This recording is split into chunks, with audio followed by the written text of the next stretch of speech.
100 साला जश्न ईद मिलादुन्नबी का लोग मना रहे हैं।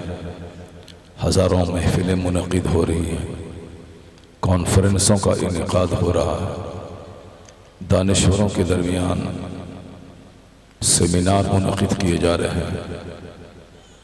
हर खित्ते में नबी मोहतरम सल्लल्लाहु अलैहि वसल्लम को याद किया जा रहा है, उनकी बारगाह में खिराज पेश किया जा रहा है। इस बार लाखों महफिलें मुनक़िद हुई होंगी और सबका तोहफ़ा आक़ाए दो जहाँ की बारगाह में मदीने पाक पहुँचा होगा। उन्हीं तोहफ़ों में एक तोहफ़ा बहादुरपुर के इस मोहल्ले का भी पहुँच जाएगा। अगर आका अलैहिस्सलाम ने मुस्कुरा के इस तोहफ़े को देख लिया तो आपकी बस्ती, आपकी नस्लें, आपका दियार सब महक उठेगा। किसने कितना सजाया है, किसने कितनी लाइटिंग की है, किसने कितना लंगर चलाया है, वो तो सब मुस्तफ़ा को मालूम है। आका अलैहिस्सलाम ये नहीं देखते हैं कि कितने किलोमीटर दूर तक लाइटिंग सजी है। आका अलैहिस्सलाम की नज़र उस पे रहती है कि किसके दिल में मेरी कितनी मोहब्बत है। एक छोटा सा चिराग भी अगर नबी के नाम पे अपने घर में आपने जला दिया है, हो सकता है वही चिराग आपकी ज़िंदगी को रोशन करने के लिए काफ़ी हो जाए। जो लोग महफिल से बाहर खड़े हैं, बाइक के पास, गलियों में खड़े हैं, उनसे मैं कहूँगा कि ये महफिल ज़िक्र मुस्तफ़ा है, इसका अदब करते हुए चंद लम्हे के लिए मजलिस के अंदर आ जाओ। जितने लोग यहाँ बैठे हुए हैं, सबों से मेरी गुजारिश है कि वो मोबाइल को बिल्कुल स्विच ऑफ कर दें और बिल्कुल गौर से अपने नबी मोहतरम का जिक्र सुनें। मुस्तफ़ा का जिक्र फरिश्ते भी अदब से करते हैं। आका अलैहिस्सलाम का जिक्र औलिया और सालिहीन अपनी सांस रोक के करते हैं। आपने बहुत सुना है बचपन से, रोज़े रसूल वो मुक़द्दस जगह है जहाँ अदब के ताल्लुक़ से बुजुर्गों ने कहा है कि अदब गाहेस्त ज़ेरे आसमां अज़ अर्श नाजुक तर नफस गुम कर दामी आयत जुनैदो बायज़ीद ईजा। यानी जिस जगह जुनैद जो सैयदो ताइफा है, औलिया सालिहीन के गरोह के सरदार हैं, वो भी वहाँ सांस रोक कर हाज़िरी देते हैं कि कहीं सांस चलने की आवाज़ बुलंद न हो जाए। ये नबी मोहतरम अलैहिस्सलाम के रोज़े पुरनूर का अदब है, जहाँ बायज़ीद जैसे बुजुर्ग अदब के साथ सांस रोक कर हाज़िरी देते हैं। तो हुजूर की महफिल का अदब भी वैसा होना चाहिए कि नहीं आना था, नहीं आते, घर में सो गए होते, लेकिन जब आप आ गए हैं तो बिल्कुल अदब के साथ बैठें और मुस्तफ़ा की बात सुनें। हमारी इज्जतों का सबसे बड़ा सीक्रेट और सबसे बड़ा राज यही है कि हमारे दामन में मुस्तफ़ा जाने रहमत की रहमत है। सरकार की गुलामी हमारे पास है, हमारा हाथ हुजूर के दामन से वाबस्ता है। इसी से मुसलमानों की इज्जत है पूरी दुनिया में। इंतशार और इख्तलाफ के बावजूद आज मुसलमान शान से जी रहा है। जंगों के बीच भी आज सरों पे टोपियां मुस्कुरा रही हैं। बेशुमार दुश्मनों के बीच भी इस्लाम का झंडा आज पूरी दुनिया में लहरा रहा है। यह सब कुछ मुस्तफ़ा जाने रहमत की रहमतुल लिल आलमीन का सदका, जिनका हम खाते हैं, जिसकी वजह से हम शान से दुनिया में रहते हैं, उनका जिक्र बिल्कुल अदब से सुनना चाहिए। हर जबान पे जिक्र जारी होना चाहिए। छोटी छोटी महफिलें पहले होती थी, मैं अपने गांव में बचपन में देखता था। 12वें शरीफ के महीने में 10-10 महफिलें मिलाद रोजाना होती थी। जितने लोग अभी आप यहाँ इस बड़ी कॉन्फ्रेंस में बैठे हुए हैं, इतने लोग महफिल मिलाद में बैठते थे। 1 घंटे की महफिल हुई, मौलूद सादी, मौलूद अकबर नामी किताब पढ़ी जाती थी।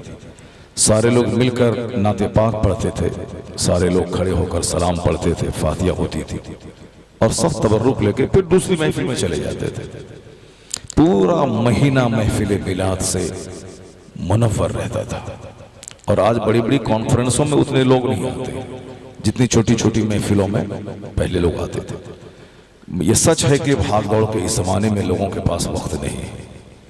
ये सच है कि दौलतों की हवस ने लोगों को दीन से दूर कर दिया। ये सच है कि दुनिया की तामीर ने जन्नत की तामीर की फिक्र लोगों के दिमाग से निकाल दिया। यह सच है कि आरजी और वक्ती खुशी की तलाश दायमी और परमानेंट खुशी की तरफ से लोगों की तवज्जो को हटा दिया। मगर इतना तो मानना होगा कि हम जो कलमा पढ़ते हैं यह आका अलैहिस्सलाम की आमद का एहसान है। आका अलैहिस्सलाम की वजह से हम मुसलमान कहलाते हैं।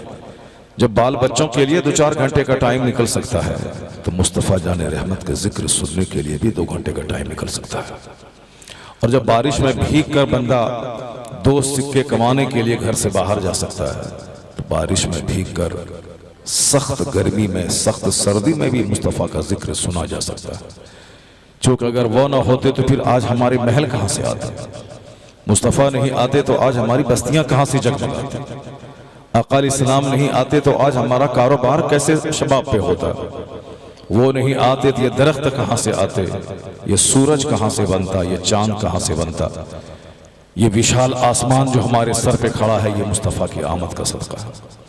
ये ज़मीन जिस पर हम चल रहे हैं, सड़कें बना रहे हैं, मकानात की तामीर कर रहे हैं, ये सारी ज़मीन मुस्तफ़ा के सदक़े में मिली। आला हज़रत फ़ाज़िल बरेलवी की माने तो काबा कहाँ से मिलता अगर मुस्तफ़ा नहीं आते, नमाज कहाँ से मिलती अगर हुजूर नहीं आते, ज़कात का एक खूबसूरत सिस्टम कहाँ से मिलता अगर मुस्तफ़ा नहीं आते, औरतों के सरों पे हिजाब और निकाब कहाँ से नजर आता अगर हुजूर नहीं आते। दुनिया के लोगों ने तो औरतों की जैसी की तैसी कर दिया था, दुनिया के लोगों ने औरतों को खिलौना बना दिया था, दुनिया के लोगों ने औरतों को डाइन और कातिल कहा था, दुनिया के औरतों ने सिर्फ नफ्स की तस्कीन का एक जरिया समझा था। मगर मुस्तफ़ा जाने रहमत की तशरीफ आवरी के बाद औरतों को वो सम्मान मिला कि ये औरतें गलियों में फिरने वाली घर की रानी बन गई। मुस्तफ़ा ने इनके कदमों के नीचे जन्नत की बशारत सुना दी कि अल जन्नतो तहता अक़दामिल उम्महात, जन्नत माँ के पाँव के नीचे है। जिसको दुनिया ने रौंद डाला था मुस्तफ़ा ने उसे सम्मान के शिखर पर पहुंचा दिया। जिसको दुनिया ने कातिल और डाइन कहा था उसको मुस्तफ़ा ने सुहागन बना दिया। दुनिया की सारी औरतों को मर्दों से ज्यादा मुस्तफ़ा का जिक्र करना चाहिए, क्योंकि सबसे ज्यादा सम्मान, सबसे ज्यादा इज्जत में इजाफा अगर किसी का हुआ है मुस्तफ़ा के आने के बाद तो उसमें एक बड़ा पार्ट औरतों का है। क्योंकि दुनिया में 2 ही आबादी है, एक मर्द की एक औरत की। आधी आबादी मर्दों की है, आधी आबादी औरत की है।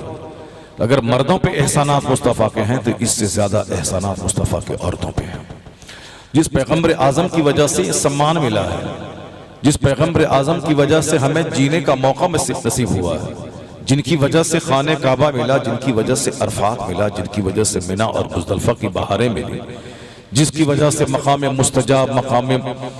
मुस्तजाब और मकाम मुस्तनार, मकाम मुस्तजाब और इस सारी मताफ, जबल ओहद, जबल नूर, खारे सोर, ये सारी बहारें जिसकी इसके कदमों की वजह से मिली हैं, तो फिर उनकी आमद का तो सबसे ज्यादा चर्चा होना चाहिए। आला हजरत कहते हैं होते कहाँ खलीलो बिना काबाओ मेना, लौलाक वाले साहिबी ये सब तुम्हारे घर की है।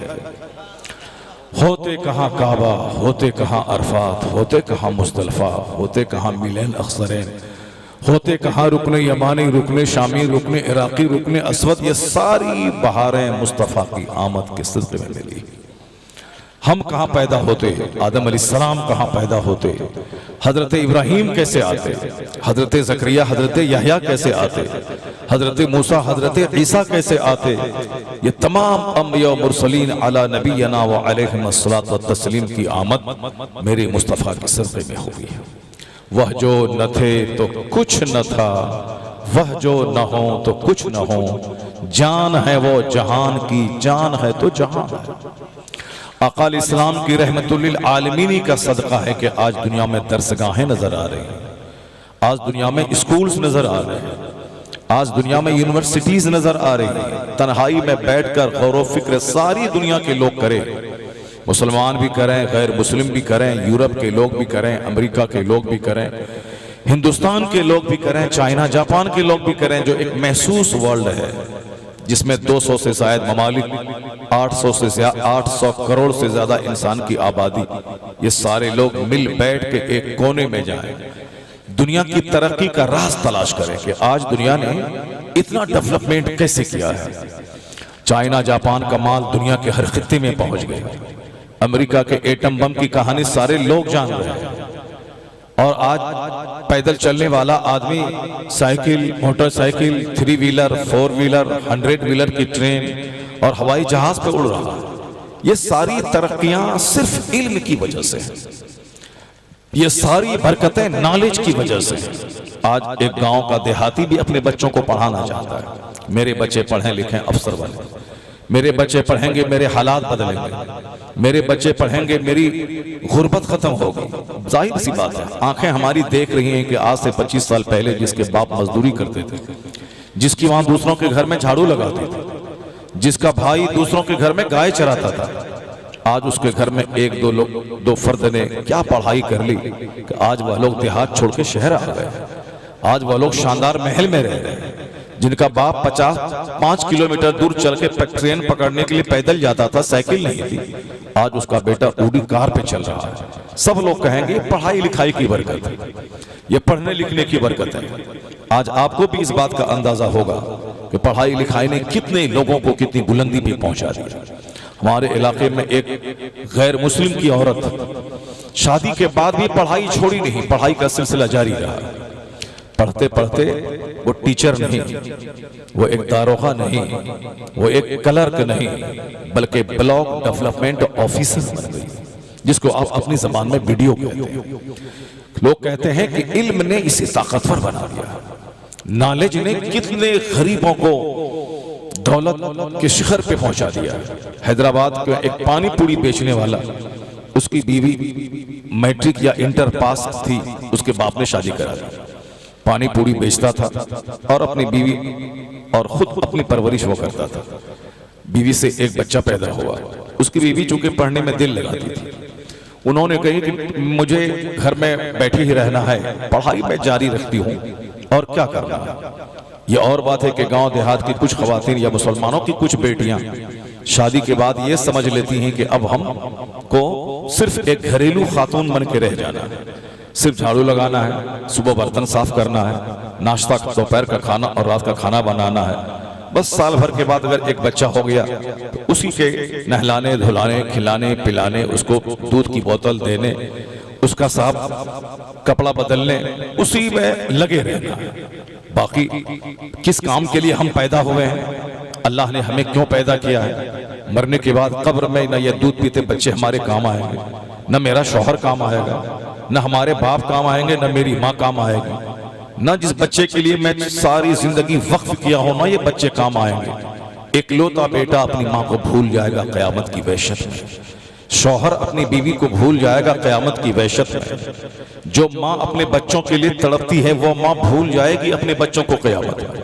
इसलिए चाहे आदमी गरीब रहे चाहे मालदार रहे, चाहे शहर में रहे चाहे देहात में रहे, चाहे आलिशान महल में रहे चाहे गरीब गुर्बत की झोपड़ी में रहे, हर वक्त मकसद हयात को आदमी को दिमाग के सामने रखना चाहिए। मैं पैदा हुआ क्यों हूं?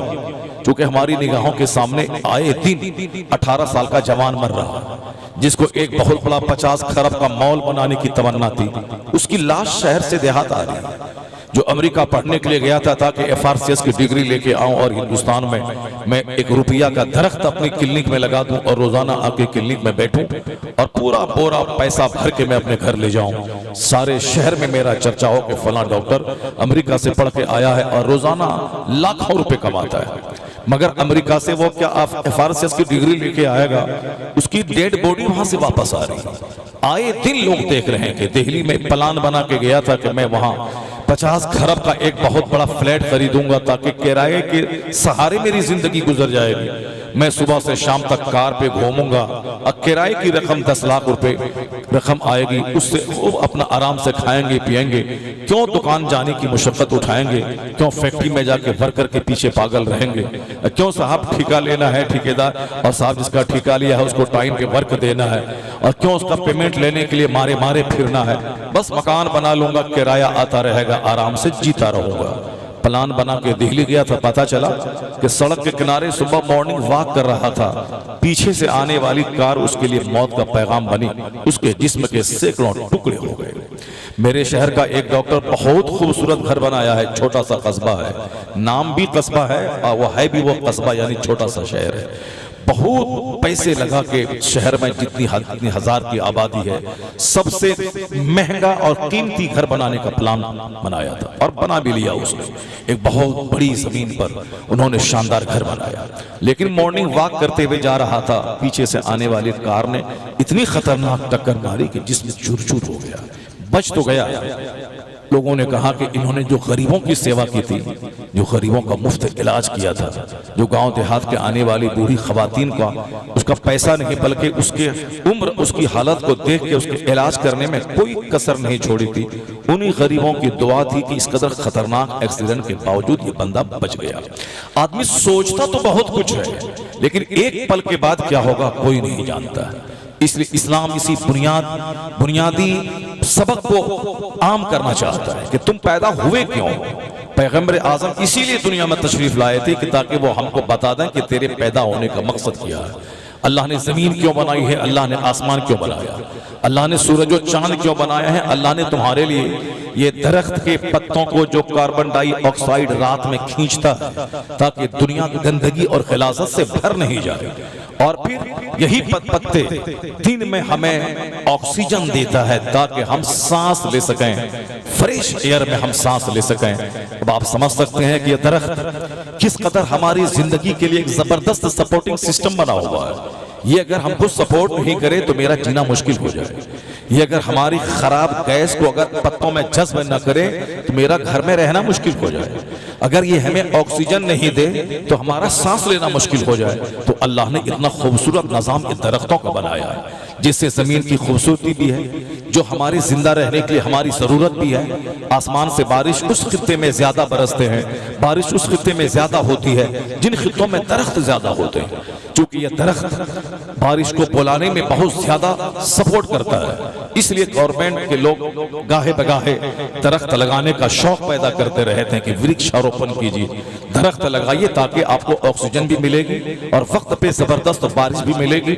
वो बारिश का पानी जमीन में जज्ब होकर आपके चापाकल के जरिए आपके पीने के लिए मिलेगा। ये सारा सिस्टम अल्लाह ने हमारे लिए बनाया है, चाहे दरख्त का सिस्टम हो, चाहे समंदर का निजाम हो, चाहे बादलों का सिस्टम हो, हमारे लिए बनाया। और हमको किस काम के लिए बनाया है? उसी की निशानदेही करने के लिए सारे पैगंबर दुनिया में आते रहे और सब पैगंबरों की आखिरी कड़ी बनकर पैगंबर आखिरुज़्ज़मान आकाए दो जहां सल्लल्लाहु अलैहि वसल्लम 12 रबीउल अव्वल को सुबह सादिक के वक्त इस खाकदान आलम में तशरीफ लाए। 40 साल तक दुनिया को आपने देखा, 40 साल के बाद नबूवत का ऐलान किया। ऐलान नबूवत का क्या मतलब था कि अब अल्लाह ने मुझ पर वही नाजिल की, अब अल्लाह का पैगाम तुम तक मुझको पहुंचा देता। हुजूर ने सबसे पहली तकरीर जो की थी वो तकरीर कोहे सफा पे थी। सबसे पहली तकरीर आपने कुरैश को जमा किया, सारे कुरैश के लोग आ गए। आपने कहा कि मैं अगर तुमसे ये कहूं कि इस पहाड़ के इस पार से एक फौज हमला आवर होने वाली है, क्या तुम लोग विश्वास कर लोगे? मक्का के सारे लोग जो वहां जमा थे, आप पहाड़ सफा पर थे, लोग नीचे थे। आप कहने लगे मैं तुमको भी देख रहा हूं और पहाड़ के इस तरफ भी मैं देखता हूं, अगर मैं कहूं कि इस तरफ से एक फौज हमला करने वाली है तुम पर, क्या तुम लोग यकीन कर लोगे? लोगों ने कहा यकीन कैसे नहीं करें, हमने तो आपको 40 साल आपकी जिंदगी देखी है, मैंने आपका बचपन लाजवाब देखा है, मैंने आपकी जवानी लाजवाब देखी है, मैंने आपकी खलवतो जलवत को लाजवाब देखा। माँ जर्रबना अलैका इल्ला सिद्का, हमने आपकी जिंदगी से सिवाय सच के कोई तजर्बा नहीं किया। यानी आप इस कदर सच बोलते हैं कि आपकी जबान से कभी मक्का के लोगों ने झूठ नहीं सुना, हमेशा आप सच ही बोलते रहे, आप सादिकुल वाद हैं, आपको मक्का के लोग अमीन कहते हैं। मक्का के लोग 40 साल जिंदगी आपकी देख चुके हैं। 40 साल में ना आपने जबान से किसी को तकलीफ पहुंचाई, ना आपने हाथ से किसी को तकलीफ पहुंचाया, ना आपने निगाहों से किसी को तकलीफ पहुंचाया। लोगों के कहने का तेवर यही था कि आपको मैंने कभी गलत करते देखा ही नहीं, आपको मैं कभी झूठ बोलते सुना ही नहीं। आप जो कहेंगे कि फौज हमला आवर होने वाली है, हम लोग ब्लाइंडली इस बात को तस्दीक कर लेंगे, आंख बंद करके उस सच को मान लेंगे कि आप जो कहते हैं वो सच कहते हैं।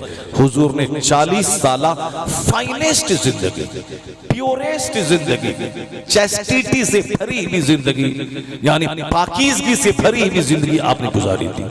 उस जमाने में जबकि ज़िनाकारी का आम माहौल था, मगर हुजूर ने अपनी ज़बान, अपनी आंख, अपने हाथ, अपने पांव और अपने जिस्म को गुनाहों की हिरासत से ऐसा बचाया कि गर्दन तक गुनाहों में डूबे हुए लोग आपकी सदाकत की कसम खा रहे थे। जहां सारे लोग गंदे होते हैं वहां किसी को लोग अच्छा नहीं समझते हैं, क्योंकि हर आदमी अपने आईने में दूसरों को झांक के देखते हैं कि जैसा मैं हूं वैसे सामने वाला होगा, जैसा मैं बंद कमरे में कर रहा हूं वैसा सामने वाला कर रहा होगा, जैसे मैं सर से लेके पांव तक झूठ में डूबा हूं वैसे सामने वाला भी डूबा हुआ होगा, जैसे मैं सर से लेके पांव तक हराम कमाई में डूबा हुआ हूं, इस हराम कमाई की वजह से मेरे बाल बच्चे बिगड़ गए, मेरी बीवी बगावत पर उतर आई, जिस हराम कमाई की वजह से पहले कुछ नेकी करता था उस नेकी का सारा शौक खत्म हो गया, पहले आलिमों से दिल लगाता था, महफिले मिलाद में आता था, आलिमों की गुफ्तगू शौक से सुनता था, पर हराम कमाई ने सारा शौक खत्म कर दिया। हराम कमाई ने मस्जिदों की मोहब्बतें मिटा दी, हराम कमाई ने मदरसों को गरीब बच्चों के पल्ले का अड्डा करार देने पर हमें मजबूर किया। मदरसों में बेकार किस्म के लोग पलते हैं, मस्जिदों में जिसको दुनिया में कोई काम नहीं होता है वही लोग मस्जिद में 5 वक्त जाते और आते हैं, जलसा जुलूस नामो नमूद की खातिर लोग करते हैं, ये इंटरटेनमेंट और एंजॉय करने के लोग करते हैं, वही लोग जो इसे दीन की खिदमत का एक रिसोर्स समझते थे, मगर हराम कमाई ने उसके चेहरे की रंगत उड़ा दी, हराम कमाई ने उसके दिल को मुर्दा और सख्त बना दिया, हराम कमाई ने उसके बाल बच्चों को अंग्रेजों का गुलाम बना दिया। आज हमारे बाल बच्चों का ड्रेस देखा है, कभी हमने बच्चों को नहीं कहा कि मेरे लाल मेरे बच्चे ये ड्रेस अंग्रेजों का है, यह ड्रेस यहूदियों का है, जो यहूदी फिलिस्तीन के मुसलमानों पे कहर ढा रहे हैं, जो यहूदी वहां की औरतों को बेवा बना रहे हैं, जो यहूदी वहां के बच्चों को यतीम बना रहे हैं। इस 2 साल के अंदर में 1 लाख से ज्यादा औरतें और बच्चे शहीद हो गए इन्हीं यहूदियों के मजालिम से। उस यहूदी का प्रोडक्ट इस्तेमाल नहीं करना, उस यहूदी का कोल्ड ड्रिंक्स नहीं पीना, उस यहूदी का चॉकलेट नहीं खाना, उस यहूदी की कंपनी का बना हुआ साबुन इस्तेमाल नहीं करना है। मुसलमान होने के नाते कम से कम हम फिलिस्तीन जाके मुसलमानों की तरफ से लड़ नहीं सकते हैं, यहूदी का डेना तोड़ नहीं सकते हैं, उनके बम बारूद को हम मिसमार नहीं कर सकते हैं, उसकी फौजी को हम जहन्नम नहीं पहुंचा सकते हैं, क्योंकि कुछ प्रोटोकॉल हैं, कुछ ज़ाब्ते हैं, हम अपने मुल्क से वहां जा नहीं सकते। कम से कम इतना तो कर सकते हैं, जिस पैसे की वजह से उसके गन में कारतूस आते हैं, जिस पैसे की वजह से वो अमेरिका से बम खरीदता है, जिस पैसे की वजह से वो एटम बम बनाता है, जिस रुपए की वजह से वो अपनी फौजी को तनख्वाह देके इन मुसलमानों को मारने के लिए वो आगे बढ़ाता है, कम से कम हम थोड़ी सी उसकी कमर तो तोड़ दें, हम 5000 रुपए का उसको नुकसान तो पहुंचा दें, 5 लाख का नुकसान तो पहुंचा दें, नहीं कुछ तो 5 रुपए का नुकसान तो पहुंचा दें। एक रुपया मिलके 1 अरब बनता है। अगर हमने 1 साबुन उसका नहीं खरीदा और हमने 1 रुपया का नुकसान उसको पहुंचाया, अगर हमारी तरह अगर 200 करोड़ मुसलमान हो उसका बाइकाट किया, उसकी तो मईशत की कमर टूट जाएगी, वो तो ऐसे ही गोंगा और बहरा बन जाएगा। मगर हमें उससे क्या मतलब है, हमें वो वहां के लोग मर रहे हैं वो जाने, हमको उससे क्या मतलब है। वहां की औरतें मर रही हैं बेवा, उनके शौहर मर रहे हैं, औरतें बेवा हो रही हैं, हमको उससे क्या मतलब है। वह लोग दाने दाने को तरसे, पानी पानी की बूंद को तरसे, हमको मेरा कारोबार सलामत, मेरा घर सलामत, मेरे बच्चे सलामत, मेरी बीवी सलामत। ये दिल के अंधा होने की अलामत है, और ये दिल को जो अंधा किया है हराम कमाई ने किया है। 50 उम्रा कर ले, नहीं कबूल होगा उम्रा, क्योंकि कोई भी नेकी बगैर हलाल के कबूल नहीं होती। आपने वो हदीस सुनी होगी, जब एक बंदा हराम कमाई से उम्रा के लिए जाता है और हराम कमाई से हज के लिए जाता है, और वो इहराम बांधता है और कहता है लब्बैक अल्लाहुम्मा लब्बैक, लब्बैक ला शरीक लक लब्बैक इन्नल हम्दा व निअमत लक वल मुल्क ला शरीक लक। इसका माने होता है, ए अल्लाह मैं हाजिर हूँ, मैं हाजिर हूँ तेरी बारगाह में, हाजिर हो गया, तेरे अलावा कोई रब नहीं है और तेरी साथ और साथ में कोई शरीक नहीं है, मेरे मालिक तू ही सारी कायनात का खालिक है और मालिक है, सारी तारीफें तेरे लिए हैं, मैं हाजिर हूँ तेरी बारगाह में। एक फरिश्ता आवाज देता है आसमान से, फयुनादी मुनादी मिनस समा, एक फरिश्ता आसमान से आवाज लगाता है, ला लब्बै वला सादै, यानी तेरी हाजिरी कबूल नहीं है। तुम चाहे पासपोर्ट बना लो और पैसा लेके जाओ मक्का मदीना को फोटो की तरह देख लो, आइसक्रीम खा के और वहां के सारे खाने खा के आ जाओ, इतना तो हो जाएगा, तुमने मक्का देख लिया, तुमने मदीना देख लिया, तुमने वहां के आइसक्रीम तुमने खा लिया, तुमने वहां के एसी वाले होटल, एसी वाली बस, एसी वाली कार और एसी वाले हरम में तुमने चंद लम्हे तुमने गुजार दिए, मगर तेरा ये सफर कबूल नहीं है। क्यों? अल्लाह उसी सफर को कबूल करता है जिस सफर में हलाल माल हो, जिस सफर में नेक नियति शामिल हो कि दुनिया वाले को दिखाना नहीं है मुझ पर हज फर्ज है, मैं फर्ज अदा करने जा रहा हूं, मुझको अल्लाह ने पैसे दिए हैं, मैं उम्रा करने जा रहा हूं, ना नामो नमूद है, ना दूसरों से वाहवाही सुननी है, ना हमको गिनती करना है कि मैं 5 बार उम्रे के लिए मैं जा रहा हूं, सिर्फ खालिस खुदा के लिए, खुदा को खुश करने के लिए। दुनिया वाला कुछ भी बोले हमको उससे बहस नहीं, माले हलाल से और नेक इरादे से जो जाता है, अगर वो लब्बैक कहता है तो फरिश्ता कहता है जाओ जाओ, तेरा लब्बैक कबूल है, तेरी हाजिरी कबूल है, तेरा हज और उम्रा कबूल है, तेरा कबूल है और यही तेरी बख्शिश का जरिया है।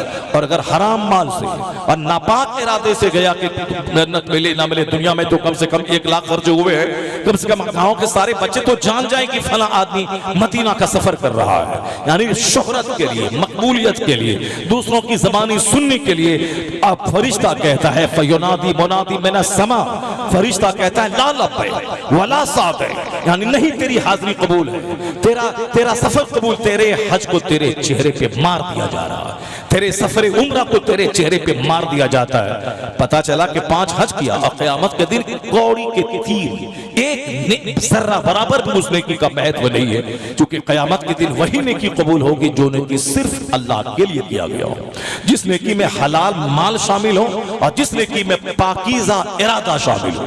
वरना आपने सुनी होगी वो हदीस पाक मुस्लिम शरीफ में आया है कि क़यामत के दिन सबसे पहले 3 आदमी का केस अल्लाह की बारगाह में आएगा। उसमें से पहला वो शख्स होगा जिसको अल्लाह ने जवानी दी होगी, जिसको अल्लाह ने ताकत दी होगी। अल्लाह ताला क़यामत के दिन उसको नेमतें याद दिलाएगा कि हमने तुझको जवान बनाया, बहुत सारे बच्चे बचपन में मर गए, हमने तुझको जवानी के दिन देखने का तुमको मौका हमने दिया, ये बता दे कि तूने इस नेमत के बदले में क्या शुक्र अदा किया, तुमने इस जवानी के बदले में क्या काम किया।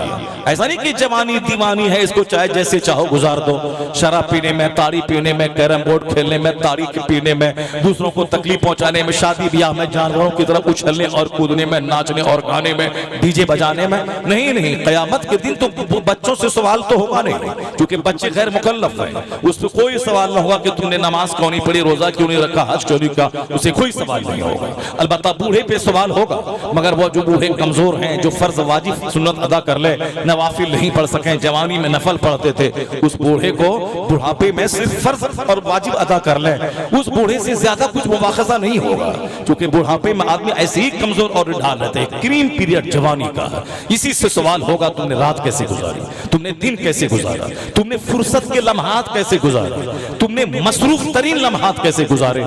यानी जब तुम बिजी हो गए अपने काम में, अब भूल गए फजर, भूल गए जोहर असर मगरिब इशा, उस सवाल होगा कि तुमने बिजी के कारोबार में जब बिजी थे, मसरूफ थे, उस दिनों में तुमने क़यामत को तुमने कैसे भूल गया, जन्नत को तुम कैसे फरामोश कर गए। मौत की तलवार गर्दन पे लटक रही थी, मगर तुमने कारोबार के हंगामे में 50 लेबर को खटाने में तुम भूल गए कि कल सुबह अगर मैं मर गए तो लोग मुझे कब्रिस्तान में दफन करके वापस आ गए, तो कब्र की अंधेरी कोठरी में क्या मेरी बीवी मेरे साथ रहेगी। जिस बच्चों को मैं IAS ऑफिसर बनाने का प्लान बना रहा हूं, जिसके लिए मैं पसीना भाग के कमा के हिंदुस्तान के पॉश स्कूल में पढ़ा रहा हूं ताकि मेरा बच्चा DM बन जाए, क्या यह एक लम्हे के लिए कब्र में मेरा साथ देगा। जिस बाप दादी की प्रॉपर्टी 1 लाख 1 एकड़ थी, हम उसको बढ़ा के 50 एकड़ हम करने में लगे हुए हैं, क्या वो बाप माँ या दादा मेरे काम आएंगे। बंदा सिर्फ सोचे, क्रीम पीरियड जवानी का है, यही पीरियड में सोचना है, अपना भी सोचना है, आखिरत का सोचना है, समाज का सोचना है, समाज बाल बच्चों का सोचना है, सबसे बढ़कर अपनी आखिरत का सोचना है। इस जवानी का सवाल होगा, अन शबाब ही, तुमने जवानी किस काम में गुजारी। इसलिए जवानी बेफिक्री की नहीं कि बुढ़ापे में नमाज पढ़ लेंगे। जो आदमी जवानी में नहीं पढ़ेगा बुढ़ापे में क्या पढ़ेगा। जो आदमी जवानी में जब ताकत थी 5 घंटे बावजू रहकर मस्जिद में रह सकता था, वह बुढ़ापे में जबकि हमेशा 5 मिनट भी बावजूद नहीं रह पाएगा। कमर में दर्द है, पाँव में दर्द है, टखने में दर्द है, पीछे से हवा निकल रही है, साहब गैस फॉर्म हो रही है, वो क्या मस्जिद में रह पाएगा? इसलिए क्रीम पीरियड है जवानी की। दुनिया कमाने के लिए भी जवानी का सही इस्तेमाल होना चाहिए और जन्नत जाने के लिए भी जवानी का सही इस्तेमाल होना चाहिए। लेकिन लोग गफलतों में डूबे हुए हैं और थोड़ा कुछ काम कर भी लिया तो नामो नमूद के लिए काम कर लिया। सुनिए मुस्लिम शरीफ के हदीस में क्या आया है, जवान को बुलाया जाएगा और जवान के खिलाफ ये मुकदमा होगा कि तुमने जवानी किस काम में लगाई। वो शख्स जो शहीद हो चुका होगा, मैदान जंग में मुसलमानों की तरफ से लड़कर जो शहादत का जान पिया होगा, सारी दुनिया उसे शहीद कहेगी, ये शहीद है, ये शहीद है, ये शहीद है। मगर अल्लाह तबारक व तआला कहेगा, ये बता दे जवान, तुमने शहादत जो हासिल की, तू शहादत के हासिल करने में तेरी तमन्ना क्या थी? तुमने किस वजह से तुमने जंग में जाके अपनी गर्दन कटा दी? वो कहेगा, कातल तो फी का हद तक तो शहीद, तो मैंने तेरी राह में जंग की यहां तक कि मैं शहीद हो गया। अल्लाह कहेगा, गजब, तो तू झूठ बोल रहा है, तुमने इसीलिए जंग की थी ताकि समाज में चर्चा हो जाए कि फला बड़ा बहादुर है, फला बड़ा बहादुर है, फला बड़ा ताकतवर है, फला बड़ा मुसलमानों की तरफ से लड़ रहा है मैदान में। तू बहादुर कहलाने के लिए, शहीद कहलाने के लिए, ताकि लोगों की जबान पर मेरी बहादुरी का चर्चा हो जाए, तो फकद कील, यानी तू कहला गए, दुनिया में तेरा चर्चा हो गया। तुमने मेरी मोहब्बत में, मेरे लिए, मेरे दीन की हिफाजत के लिए तुमने गर्दन नहीं कटाई थी, इसलिए मेरे यहां आज कयामत के दिन कोई बदला तेरे लिए नहीं। फरिश्ते को हुक्म होगा कि इसके मुंह के बल घसीट कर इसे जहन्नम की आग में डाल दो। ये बताएं कि वो शख्स जुआ नहीं खेला था, वो शख्स लाठी का टिकट नहीं बेचा था, वो शराब नहीं बेचा था, वो शख्स ज़िना नहीं किया था, बल्कि क्या किया था? सिर्फ नीयत बुरी थी कि उन्होंने मुसलमानों की तरफ से जंग में कूदा ताकि सारे लोग जाने कि हमसे बड़ा बहादुर कोई नहीं है। तो मुसलमान ने कहा, अरे ये तो शहीद हो गया, ये हमारे लिए शहीद हो गया, हमारे बाल बच्चों, हमारी बहू बेटी, औरतों की इज्जत के लिए शहीद हो गया। दुनिया वाले ने गर्दन कटी हुई देखा, अल्लाह रब्बुल इज्जत की नजर उसके दिल पे है, उसकी सोच पर है, उसके दिमाग पे है। और जिसको एक दूसरी हदीस में आका फरमाते हैं, इन्नल्लाह ला यंजुरु इला सुवरिकुम व अमवालिकुम वलाकिन यंजुरु इला कुलूबिकुम व आमालिकुम। अल्लाह के रसूल क्या कहते हैं? Allah does not see your face, Allah does not see your wealth. Allah आपके चेहरे को नहीं देखता कितने खूबसूरत हैं आप, आपकी आंखें कितनी बड़ी हैं, नाक कितनी लंबी है, चेहरे पे गोश्त कितना भरा है, पेशानी कितनी कुशादा है, सीना कितना चौड़ा है। अल्लाह इन्नल्लाह ला यंजुरु इला सुवरिकुम। हदीस में मुस्तफा फरमाते हैं कि अल्लाह तेरे चेहरे को नहीं देखता, अल्लाह तेरे माल को नहीं देखता कि तेरा एक मकान कलकत्ता में है, तेरी 2 बिल्डिंग सिक्किम में है, तेरा 5 मकान बंबई में है, तेरा 6 मकान बहादुरपुर में है, तेरा 5 मकान खड़गपुर में है, तेरा 2 मकान दिल्ली में है। अल्लाह को तुम्हारे माल की कोई हाजत नहीं है। अल्लाह के यहाँ जाओगे तो तुम्हारी 50 बिल्डिंग की कोई हाजत नहीं रहेगी वहां। ये सिर्फ दुनिया में नुमाइश के लिए है ताकि बहादुरपुर के सारे लोग जान जाएं मैं बड़ा मेहनती हूं, मैं बहुत काम करने वाला हूं, मुकद्दर मेरा साथ दे रहा है, पैसे मेरे पास बरस रहे हैं, इसलिए मैंने 2 मकान कलकत्ता में, 2 दिल्ली में, 2 बंबई में, 2 सिक्किम में, 2 मेघालय में, 2 मैंने अरुणाचल प्रदेश में खरीद लिया है। ये सिर्फ एग्जीबिशन, सिर्फ नुमाइश, सिर्फ दूसरों की जबान से तारीफ सुनना, वरना इसके अलावा उसका क्या फायदा है? आपने मकान खरीदा है कलकत्ता में, उस मकान का किराया आपको आ रहा है, आपके बाल बच्चे खा रहे हैं, तो फिर दूसरों को उससे क्या मतलब? मगर आपको उस वक्त तक चैन नहीं मिलेगा जब तक कि आप बगैर पूछे बता नहीं दें कि मैंने कमाई करके क्या क्या किया। यहाँ तो लोग मोबाइल में मकान की तस्वीर लेके घूमते फिरते हैं और हमने पूछा भी नहीं कि आपका मकान कैसा है, वो हमें जबरदस्ती मुझको मोबाइल दिखलाता है। ये मेरा घर देखिए हुजूर कैसा है, ये मेरे घर का बल्ब कैसा है, ये मेरे घर का लाइटिंग सिस्टम कैसा है, ये मेरे घर का इंटीरियर डेकोरेशन कैसा है, ये मेरे घर का प्लम्बिंग सिस्टम कैसा है, ये मेरे घर का बाथरूम कैसा है, ये सब दिखा देता है। मगर वो ये नहीं दिखाता कि अल्लाह ने मुझको पैसे दिए, उस पैसे से मैंने फला फला गरीब को मैंने क्या क्या दिया, मैंने किस गरीब की बेटी की शादी करवा दी, मैंने किस गरीब के घर में चूल्हे में आग सुलगाने मैंने मदद की, मैंने 5-10 बच्चों को पढ़ाई लिखाई करने मैंने मदद की, मैंने भीख मांगते हुए 2-4 आदमी की आबरू का ख्याल करते हुए मैंने उसको किया। ये कोई नहीं बताता, सिर्फ मकान दिखलाता है, मकान की लाइटिंग दिखलाता है, मकान का प्लम्बिंग सिस्टम दिखलाता है और बाथरूम का कमोड दिखलाता है। ये नहीं देखता कि मैं अपनी औरतों को एतकाफ में बिठाने के लिए, क्योंकि रमजान में मर्द मस्जिद में एतकाफ में बैठेंगे, औरतें अपने घर में एतकाफ में बैठें ताकि कम से कम रमजान रमजान के आखिरी हफ्ते में 10 दिन तक वो सारी दुनिया से कट कर वो अल्लाह के हो जाएं, अल्लाह रब्बुल इज्जत की इबादत में लग जाएं। साल भर तो 5 नमाजें हैं और रमजान में 30 दिन रोजा रखना है, कम से कम 10 दिन काट कर दुनिया भर से कट के वो खुदा का हो जाए, वो खुदा की बारगाह में धरना दे के बैठ जाए, इलाही तू मुझे माफ कर दे, मुझे बख्श दे, अब मैं दुनिया वालों को देखना नहीं चाहता या देखना नहीं चाहती, मुझको सिर्फ जन्नत चाहिए। तो मर्द तो मस्जिदों में जाके एतकाफ करें, मगर औरतें अपने घर में एतकाफ करें। एक बंदा नहीं मिलता है जो ये बता दे कि मैंने 10 कमरे का घर बनाया है और एक कमरा मैंने अपने घर में एक औरतों के लिए मस्जिद बनाया है, यानी ये घर की मस्जिद है, ये घर में इबादत खाना है, ये घर की मस्जिदुल बैत, यानी घर की मस्जिद मैंने बनाई है ताकि मेरी माँ बहन बेटियां नमाजें इसमें पढ़ें, उनके नमाज पढ़ने वाला कपड़ा चादर यहाँ रहे और फिर हरम शरीफ से वापस आए तो जमजम का डब्बा और वहाँ की खजूरें, वहाँ के तोहफे तोहफे इसी रूम में रहें और हमारी माँ बहन बेटियां काम काज करने से फारिग कर फौरन उस रूम में चली जाएं, जोहर के वक्त, असर के वक्त में, मगरिब और इशा में वहां जाके नमाज पढ़ें, 1 घंटा बैठकर 5 मिनट बैठकर दुरूद पाक मुस्तफा से की बारगाह में पेश करें। हमने ये घर बना, हुजूर ये घर कैसा है, ये मेरा घर की मस्जिद देख लीजिए, औरतों के लिए मैंने एतकाफ करने के लिए रूम बनाया है। एक बंदा लाखों में नहीं मिलता है जो ऐसा बोले। अलबत्ता बाथरूम का कमोड दिखलाता है ये साहब, और फिर वो किचन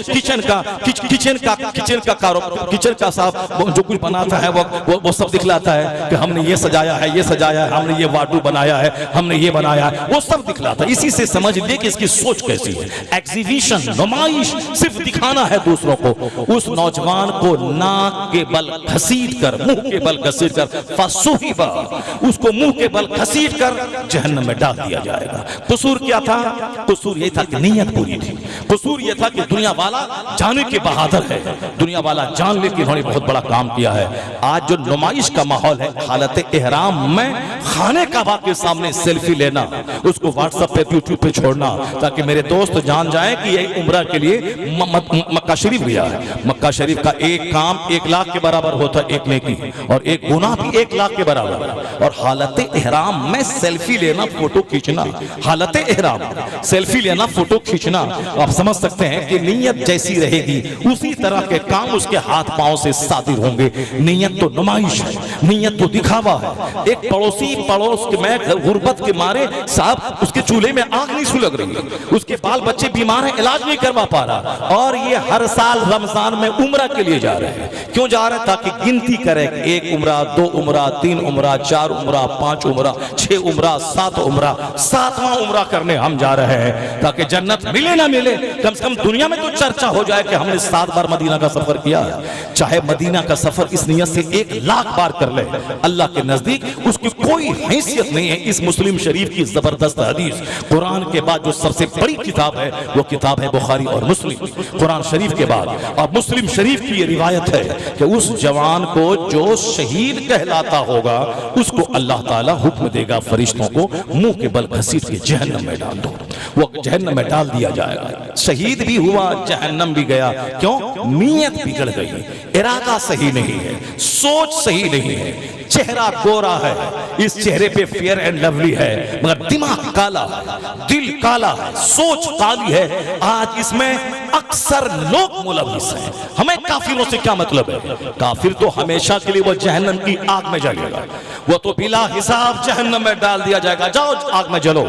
दुनिया में भी बेचैनी की आग में जलो, करोड़ अरबों कमाने के बाद भी, मरने के बाद सीधे आग में जलो, सीधे आग में। ये तो सवाल मुसलमानों से होगा कि तुमने अपने पैगंबर की आमद की खुशियां मनाई, तुमने झंडे लगाए, तुमने लाइटिंग की, तुमने कभी तन्हाई में बैठकर ये क्यों नहीं सोचा कि हुजूर दुनिया में क्यों आए, वह क्या लेके आए, वह कौन सा पैगाम फैलाने आए? उन्होंने जो पत्थर की बारिश सही किस लिए सही? जो दुनिया का सबसे खूबसूरत इंसान था, खूबसूरती को दिखा करके एक पोस्ट ओहदा आप ले लेते, सारे मक्का के लोग आपको अपना सरदार चुन लेते, मगर आपने सरदारी को नहीं ठोकर मार दी। जबकि मक्का के लोगों ने आपको ऑफर किया था कि आप हमारे बुतों को बुरा कहना छोड़ दें, आप हमारे बुतों को बुरा कहना छोड़ दें, आप इस्लाम का प्रचार प्रसार करना छोड़ दें। आपके चचा अबू तालिब के पास मक्का के सारे कबीले के लोग जमा होकर सब कहने लगे, अपने भतीजे मोहम्मद को मना कीजिए, हमारे बुतों को बुरा ना कहे, वो बुत परस्ती के खिलाफ ना बोले, वो हमारे खिलाफ ना बोले। वो क्या चाहते हैं? अगर वो चाहते हैं मक्का का हाकिम बन जाए तो हम मक्का के सारे कबीले के लोग मिलकर उसको अपना हाकिम बना लेते हैं। अगर ये चाहते हैं तो फिर वो हमारे बुतों को बुरा कहना छोड़ दें, हम लोग सब मिलकर उसको हाकिम बना लेंगे। अगर हुकूमत की तमन्ना उसको है, या अगर उसको ये तमन्ना है कि हम किसी खूबसूरत तरीन लड़की से निकाह करें, तो मोहम्मद इब्ने अब्दुल्ला को कौन नहीं जानता है? ऐसा खूबसूरत जवान तो मक्के में कोई पैदा नहीं हुआ।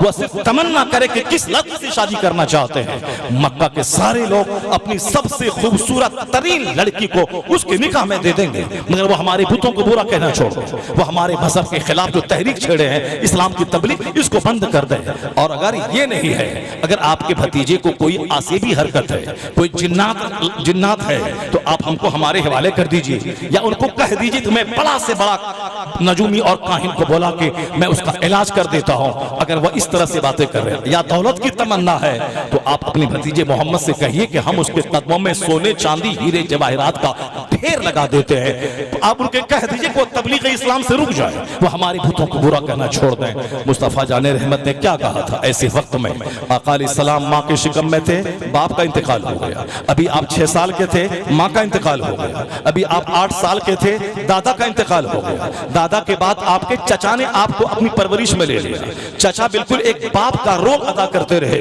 हर वक्त आका अलैहिस्सलाम की हिफाजत करते रहे, अपने बाल बच्चों को छोड़कर अपने भतीजे की फिक्र करते थे। चूंकि बाप अब्दुल मुत्तलिब ने कहा था कि तुम इसको मैं तुम्हारी निगरानी में दे रहा हूं, तो अपने बाप की वसीयत पूरा करते हुए, चूंकि इनका बाप इनके मां के शिकम में रहते हुए इनका इंतकाल हो गया था, ये इनके यतीम भाई का बच्चा है, ये समझ करके वो परवरिश करते थे। खूब परवरिश की उन्होंने।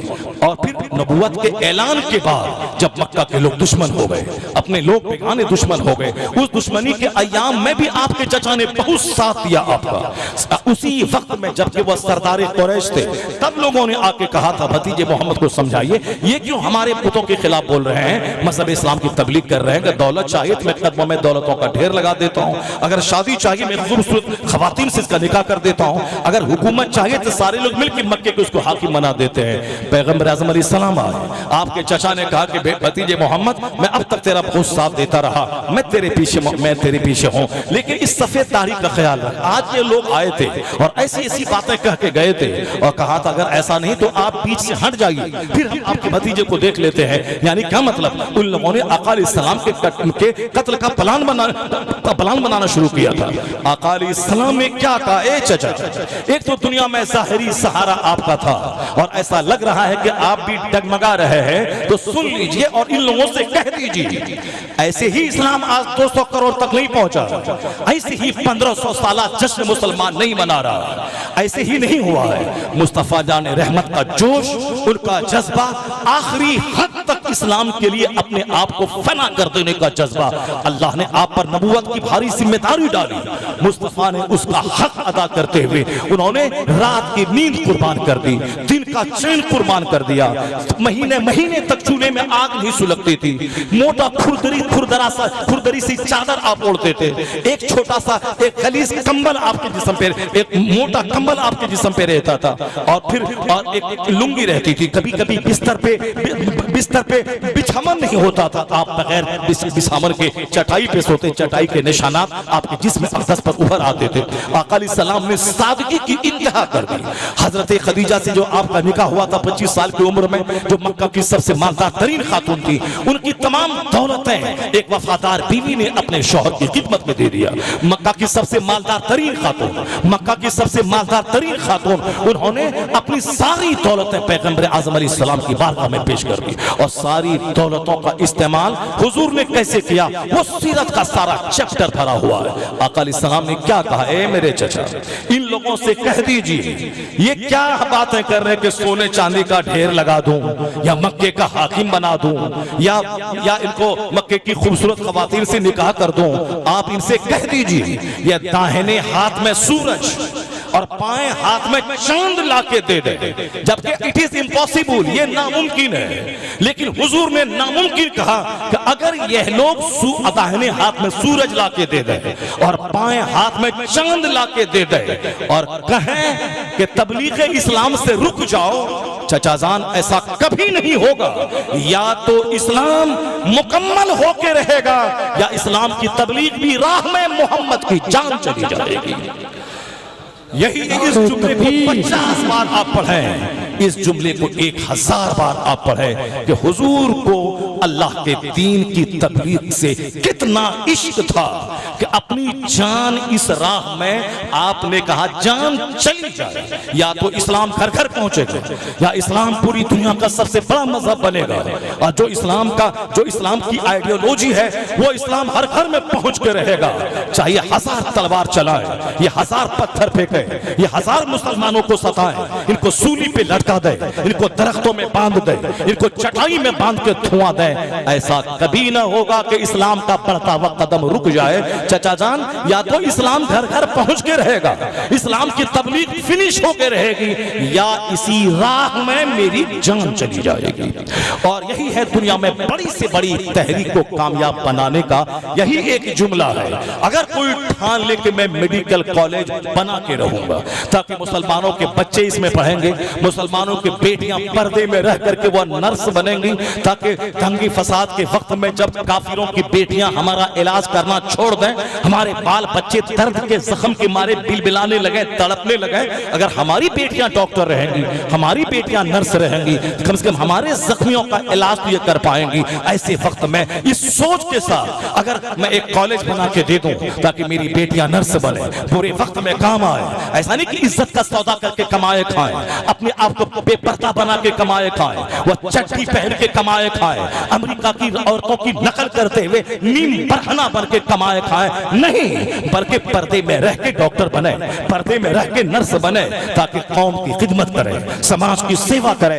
ऐसा करने में कौन मना कर सकता है? जब पर्दे में रह के एक औरत आलिमा बन सकती है, अपनी इज्जत की हिफाजत करके एक औरत डॉक्टर क्यों नहीं बन सकती है, वह नर्स क्यों नहीं बन सकती है? अलबत्ता इज्जत का सौदा करके नहीं, इज्जत का तहफ्फुज़ करके, इज्जत बचा के ऐसा काम कर सकती है। मैं कहना चाहता हूं, उस बंदे ने ठान लिया कि मुझको मेडिकल कॉलेज बनाना है, चाहे भीख मांगना पड़े, चाहे दूसरों के सामने दर दर की ठोकरें खाना पड़े, चाहे आदमी 2-4 तमाचा मारे फिर भी मुझको उसके पास जाना पड़े, वह मुझको धुतकार के दरवाजे से भगा दे फिर भी चंदा लेने के लिए जाना पड़े, अगर ये जुनून समा लेगा, या तो मेडिकल कॉलेज की राह में मेरी जान चली जाए, मैं मर जाऊं, या फिर मेडिकल कॉलेज बन करके तैयार हो जाए, अगर ये जुनून चढ़ा लेता है वही बंदा सक्सेसफुल और कामयाब हो जाता है। क्योंकि बड़ा प्लान लेकर जाने के लिए जुनून चाहिए, और बड़ा प्लान लेकर जाने के लिए इश्क चाहिए, बड़ा प्लान लेकर जाने के लिए आगे पीछे कुछ ना सोचे, प्लान अच्छा चुने, अच्छा गोल बनाए, अच्छा मकसद बनाए, फिर उस मकसद को हासिल करने के लिए सारी एनर्जी लगा दे।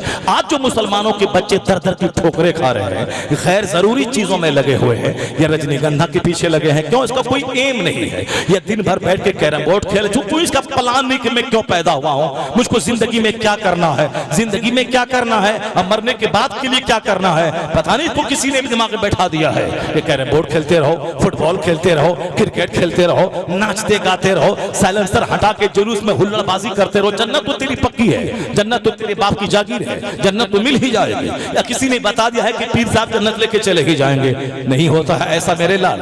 क्यों? गौसे आजम औलियो सालिहीन के सरदार है, गौसे आजम वली नहीं वलियों के सरदार है, गौसे आजम पीर नहीं बल्कि पीरों के पीर हैं। हमारे जितने सिलसिले के पीर हैं वो सब के सब गौसे आजम के फैजान से ही माला माल हो रहे हैं। तो गौसे आजम रज़ी अल्लाह तआला अन्हु जो माँ के पेट से वली बन के पैदा हुए थे, उनको 40 बरस तक इशा के वजू से फजर पढ़ने की क्या जरूरत थी? गौसे आजम को 15 साल तक एक पांव पे खड़े होकर रात भर में पूरा कुरान खत्म करने की क्या जरूरत थी? उनको आलिम हाफिज कारी मुफ्ती सब बनने के बाद दरख्त के पत्तों और जंगल के दरख्तों के लकड़ियों को चबाने की क्या जरूरत थी? वो गिरी पड़ी जंगल की सब्जियां खा के जान बचा के सिर्फ इबादत में महव रहने की क्या जरूरत थी? जब जो पीरों के पीर हैं, जो मीरों के मीर हैं, उनकी जिंदगी का ये आलम है कि दरख्त के पत्ते खा रहे हैं, 25 साल तक बिल्कुल सारी आबादी से कट के एक वीराने जंगल में अल्लाह की इबादत कर रहे हैं, और फिर वो 40 बरस तक इशा के वजू से फजर पढ़ के पूरी रात इबादत और तिलावत में गुजार रहे हैं। तो फिर हमको किसने कह दिया कि जन्नत तेरी जागीर है? गौसे आजम का बेटा, जो गौसे आजम इस सारे वलियों के सरदार, उनका बेटा को तो चाहे तक मेरा बाप तो 40 साल तक इशा के वजू से फजर पढ़ा है, जन्नत तो मेरे बाप की जागीर है, मेरा बाप सारे पीरों का सरदार है। मगर नहीं, आपने उनके बेटों को नहीं देखा। उनके बेटों की कहानी यही है, उनके बेटे बाप को देखते थे, उनके बेटे भी रात रात भर नमाज पढ़ते थे, उनके बेटे भी मोटा झोटा पहनते थे, उनके बेटे भी रूखा सूखा खाते थे, उनके बेटे भी इल्म हासिल करने में और इल्म को फैलाने में, दिन की तबलीग में सारी जिंदगी लगा दी।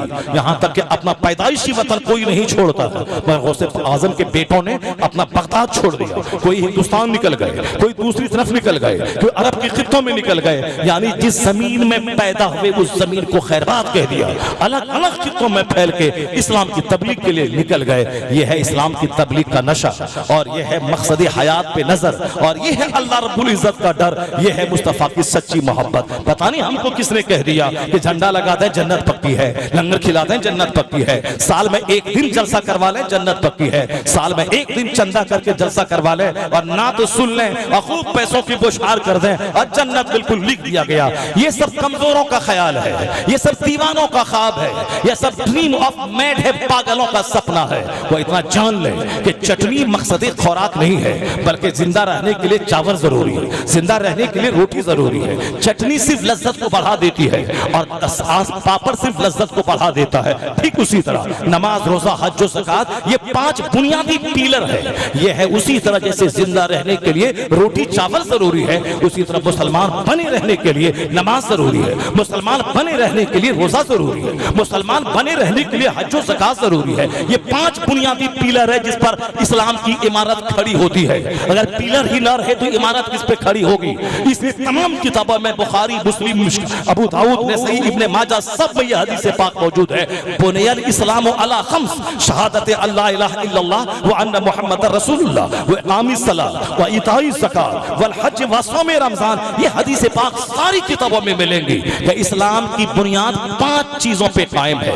The pillars of Islam are 5, there are 5 pillars of Islam. Islam के 5 खंबे हैं जिस पर इस्लाम की बिल्डिंग खड़ी रहती है। क्या मतलब? एक है कलमा, एक है नमाज, एक है रोजा, एक है हज, एक है ज़कात। ये 5 पिलर हैं। हुस्न अखलाक, आदाब, ये नवाफिल, ये तहज्जुद, ये इशराक, ये चाश्त, ये गरीबों मिस्किनों की खिदमत, ये सेवा सत्कार, ये क्या चीजें हैं? ये हैं उस मकान का पोर्टिको, उस मकान का इंटीरियर, उस मकान की लाइटिंग, उस मकान की प्लम्बिंग, उस मकान का मार्बल, उस मकान का ग्रेनाइट। यानी पिलर है, छत हो गई, लेकिन उस मकान की खूबसूरती किससे है? लाइटिंग से है, प्लम्बिंग सिस्टम से है, ग्रेनाइट से है। ये सब क्या है? ये हुस्न अखलाक, ये झंडी लगाना, लाइटिंग करना, ये जिपकारी करना, ये बारहवीं करना, ये मज़ारात औलिया पे जाना, ये सब कुछ क्या है?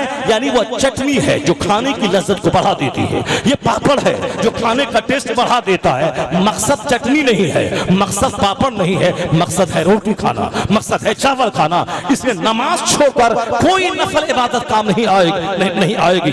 अगर कोई वहाबी नजदीक देवबंदी कहता है झंडी हराम है, लाइटिंग हराम है, जुलूस निकालना हराम है, लंगर हराम है, वो खबीस मर्दूद जहन्नमी है। क्योंकि लाइटिंग खुशी के इजहार का एक अच्छा तरीका है और इसको हराम कहने वाला जहन्नमी है। लंगर खिलाना, गरीबों मिस्किनों को खाना खिलाना, ये पसंदीदा अमल है, इसको हराम कहने वाला जहन्नमी है। और अपने घर में झंडे लगाना, खुशियां मनाना, जुलूस निकालना, ये मक्का के मुसलमानों बच्चों की सुन्नत है जो सरकार की आमद पर मदीना के दाखिले के वक्त में वो सब जुलूस निकाले थे और सुन्नत है। इसको हराम कहने वाला जहन्नमी खबीस मर्दूद है।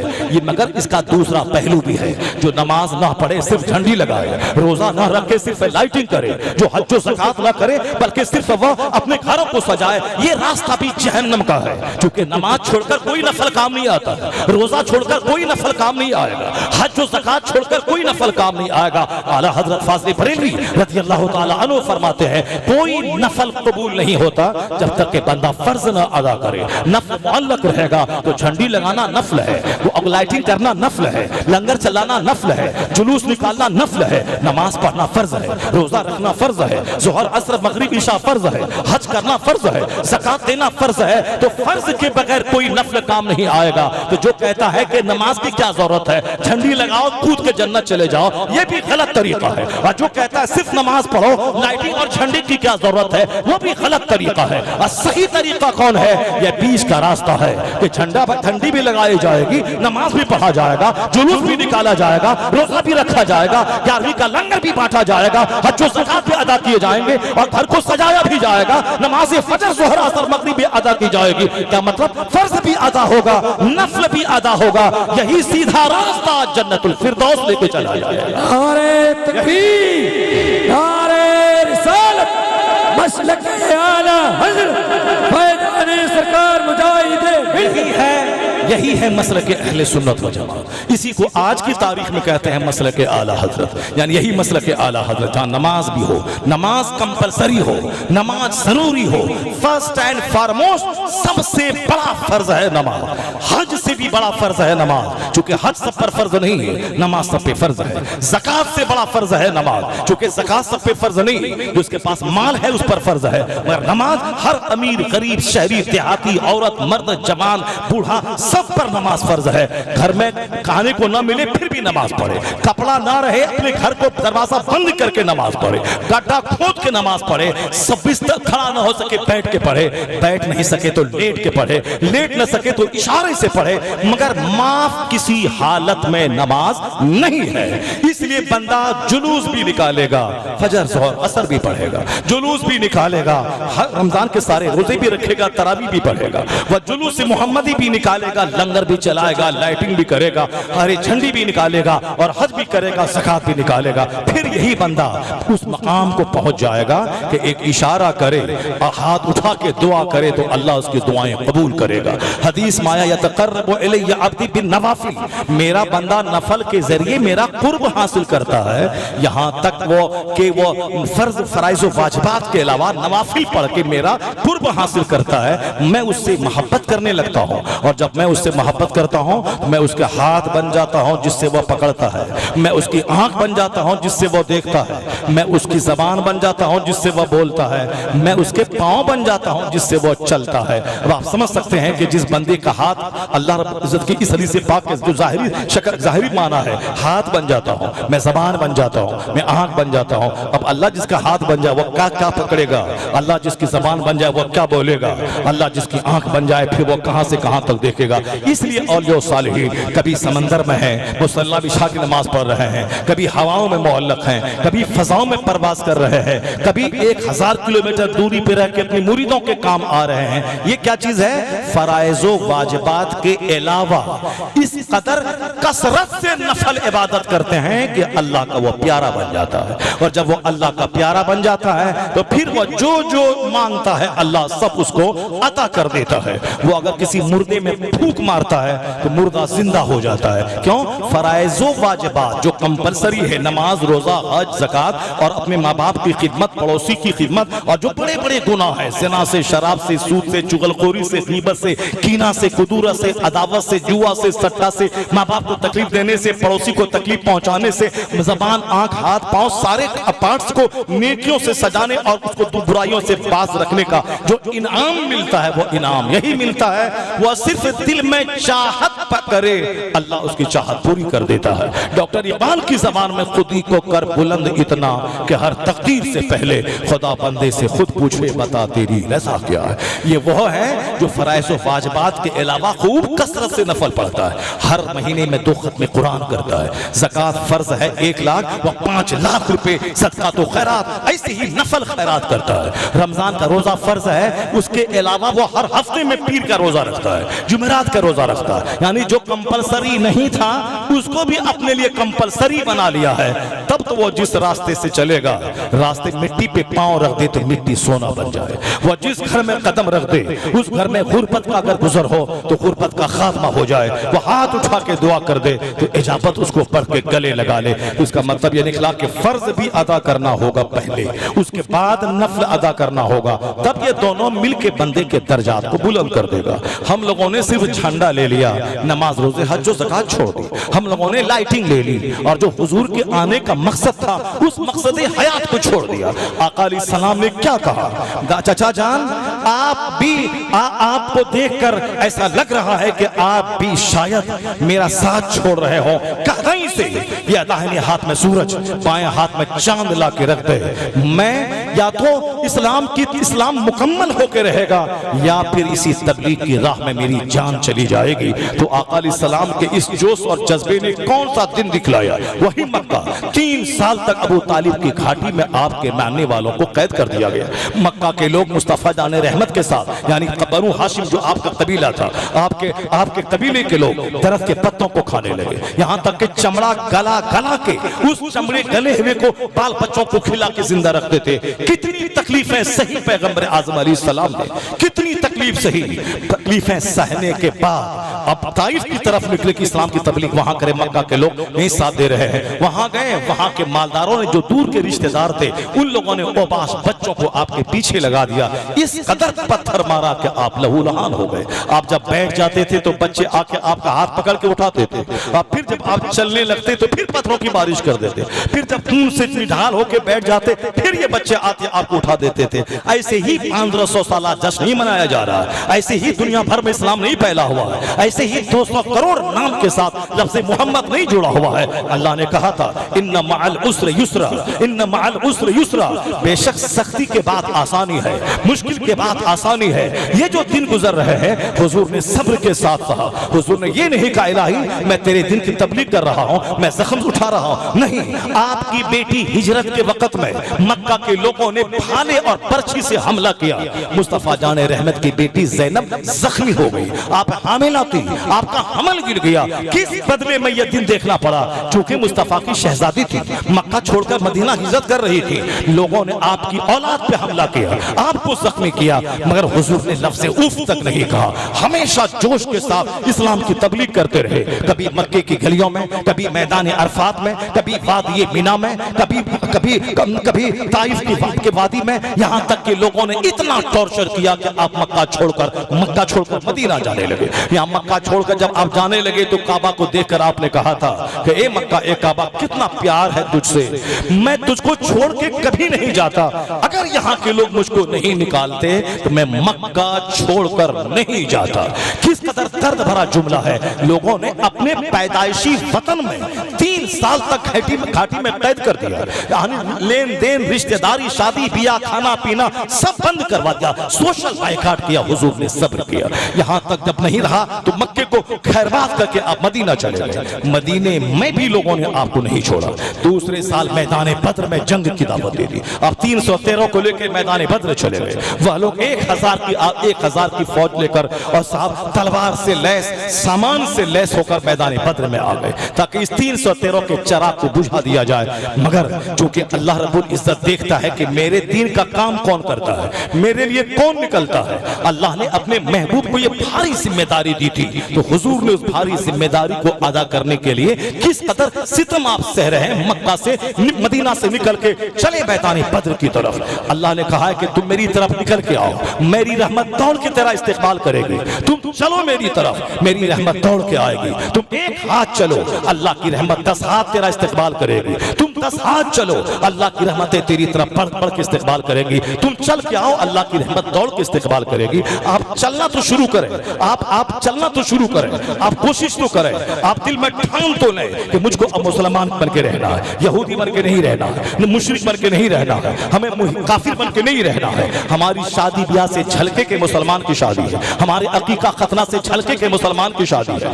मेरे घर की तमीर, मेरे बच्चों के लिबास से झलके के मुसलमान की शादी है, मेरी खवातीन के चलने के अंदाज से पता चले ये मुसलमान की बहुत बेटियां जा रही है। ऐसा नहीं कि काफिर भी शादी में नाचे कूदे गाए और हम भी अपनी शादी में नाचे कूदे गाए, काफिर भी डीजे बजाए, शराब पिए, मस्ती करे और हम भी शराब पिए, मस्ती करें, तो फिर काफिर जहन्नम में जाएगा और हम कूद के जन्नत चले जाएंगे। मेरी शादी उनकी शादी बराबर, मेरा अकीका उनका अकीका बराबर, मेरा खतना उनका खतना बराबर, मेरा कपड़ा पहनना उनका कपड़ा पहनना बराबर, मेरी बीवी बाल बच्चों का इश्क लड़ाना, इसको बेपर्दा घूमना बाजार में, दूसरे मर्दों के साथ भाग जाना, उनका भी तार मर्दों के साथ संबंध बनाना, वह दोनों बराबर। आखिर किस बुनियाद पे कहेंगे जन्नती है, किस बुनियाद पे कहेंगे जहन्नमी है? इसलिए शादी ब्याह से लेकर खतना तक, वलीमा तक, मकान की तामीर तक, अपना लिबास, रख रखाव, अपने बाल बच्चों की तरबियत, सब में इस बात का ख्याल रहे कि मैं मोहम्मदी हूँ, मैं मुस्तफा का गुलाम हूँ, मैं मुस्तफवी हूँ, मैं बेलगाम नहीं हूँ, मैं काफिर नहीं हूँ। हमारा मकसद हयात अल्लाह की इबादत है, है। मुस्तफा हमारे लिए दुनिया में तशरीफ लाए हैं। जिस दिन आपका रहन सहन,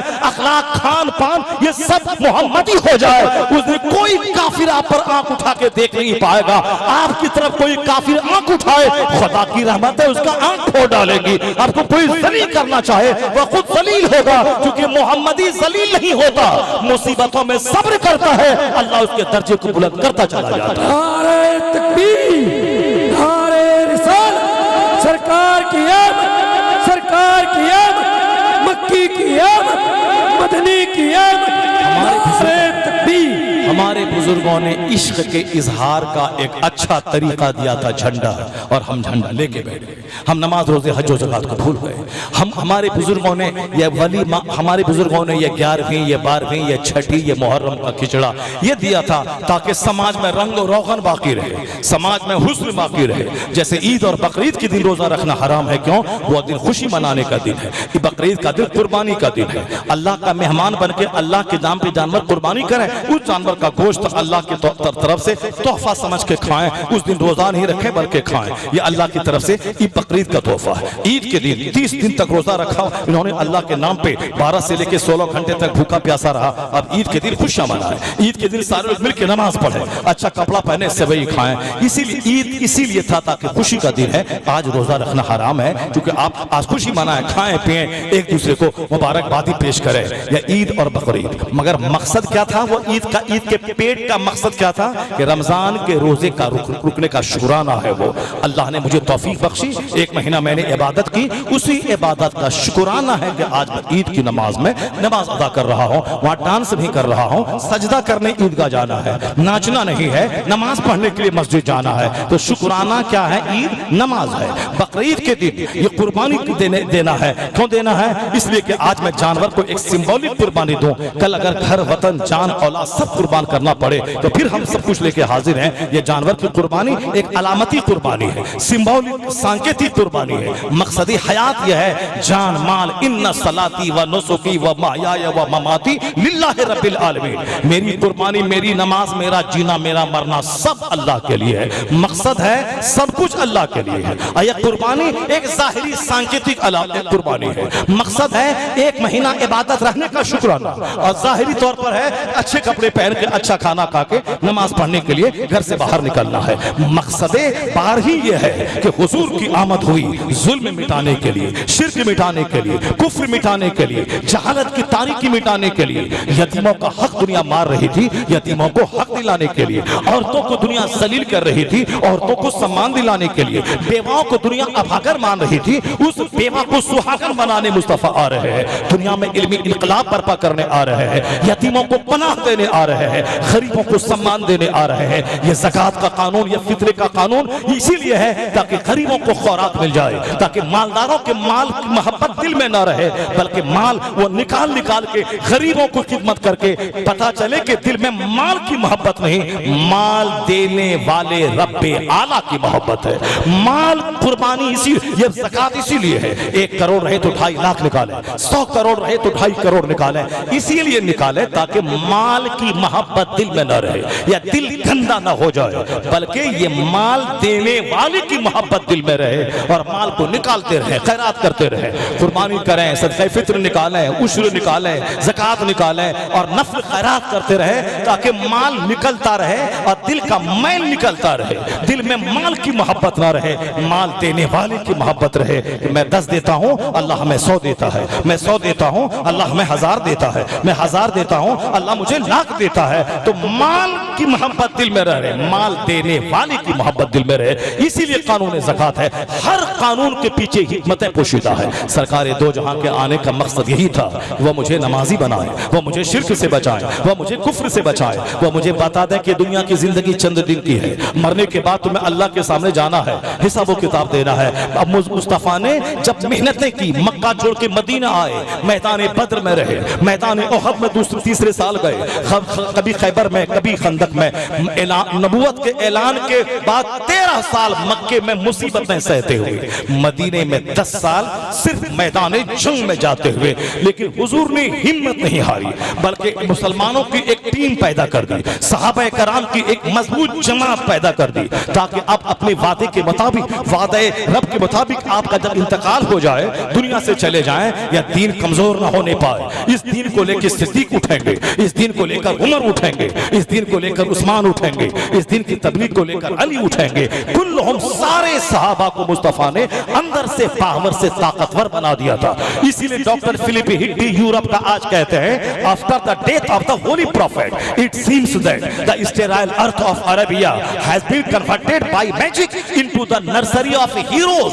कहते हैं मुस्तफा ने ऐसी टीम पैदा कर दी अपनी मुख्तसर सी इस जाहिरी ऐलान नबुव्वत के अहद में कि हर उस टीम का हर फर्द, हर मेंबर अपने वक्त का इम्तियाजी शान का मालिक बन गया। यह हीरो की नर्सरी में मदीना तब्दील हो गया। यानी जो सहाबी जहां था वह सबके सब जबरदस्त एडमिनिस्ट्रेटर, जबरदस्त फौजी, जबरदस्त आदिम, जबरदस्त फकी, सारे के सारे बन गए। ये मुस्तफा की निगाह, ये उनकी सोहबत, ये उनकी तरबियत का असर था कि एक क्रीम टीम मुस्तफा छोड़ के दुनिया से जा रहे हैं। अब उसी क्रीम टीम का सरगना सिद्दीक अकबर है, जिन्होंने 2 साल तक इस्लामिक स्टेट की जिम्मेदारी संभाली और इस्लाम को ताकत देते रहे। उसके बाद हज़रत उमर फारूक आज़म देते रहे। तो हुजूर ने मुसीबतें सही, तो जाते जाते इनाम क्या मिला?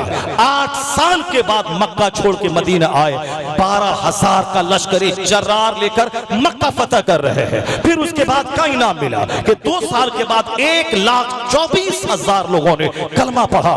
मैदान अरफात में वो मुस्तफा जो रात के वक्त मक्का छोड़कर मदीना गए थे, मैदान अरफात में अपने ऊंटनी पर सवार है और 1,24,000 का ठाटे मारता मजमा मैदान अरफात में आपके सामने था। हज्जतुल वदा के मौके पर हुजूर खिताब फरमा रहे थे। कौन खिताब फरमा रहे थे? वही जो जख्मों से लहू लहान थे। कौन खिताब कर रहे थे? वही जो रात के सन्नाटे में मक्का छोड़ के मदीना गए थे। कौन? वही जो 313 लेके 1,000 से टकराने के लिए मैदान बद्र आ गए थे। वही जो मैदान ओहद में दंदान मुबारक जिसके शहीद हो गए थे। वही जिनकी बेटी भाले और बरछी के जख्म से जख्मी हो गई थी। वही जिनके घर में 2-2 महीने तक चूल्हे में आग नहीं सुलगती थी।